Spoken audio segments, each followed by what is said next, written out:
Right.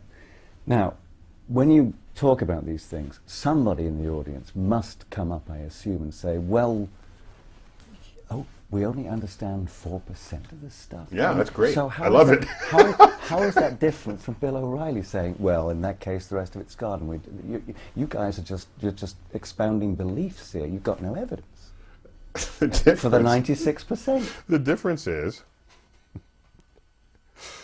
we do understand the tides. The tides are part of the 4% we understand. So Bill O'Reilly is giving a list of things that are fully understood.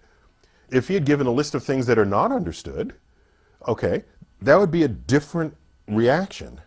And it would be less susceptible to comedic mockery than saying, tides come in and out, you can't explain that. It's like, yes, we can. We've known that one for the last couple of 100 years. Give me a better example.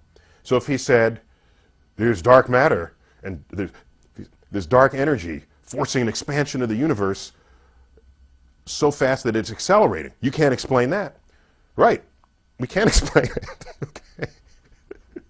I don't think he knows enough physics to be able to tell us what it is we don't understand yet. That would have been a more interesting exchange with the atheist guy. I forgot his name, forgive me, but the guy who he was interviewing. Now, if he wants to use that as evidence for God, but then we just have to come back and say, well, doesn't mean if you don't understand something and the community of physicists don't understand it, that means God did it? Is that how you want to play this game? Because if it is, here's a list of the things in the past that the physicists at the time didn't understand. And a talk show you might have conducted 200 years ago would have said, the planets do retrograde? Can't understand that, must be a God.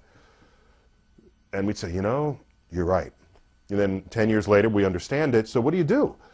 So if that's how you want to invoke your evidence for God, then God is an ever receding pocket of scientific ignorance that's getting smaller and smaller and smaller as time moves on.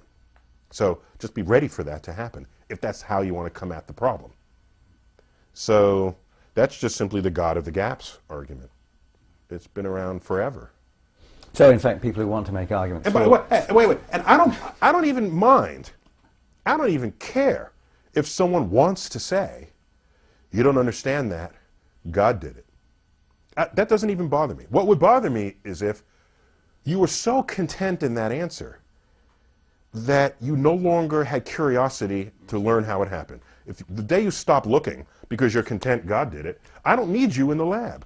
You're useless on the frontier of understanding the nature of the world.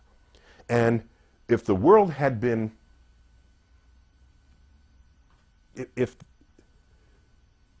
I'm glad whoever those folks are, there aren't that many of them. Because if they dominated the world, we'd still be in the cave. We would have never left the cave. Because there are mysterious things out there, and no, God is doing that, and you don't need to know that, and don't even think about it. Where would we be if their understanding of the world ruled the world? So I don't mind it, but just don't prevent others from conducting that investigation themselves.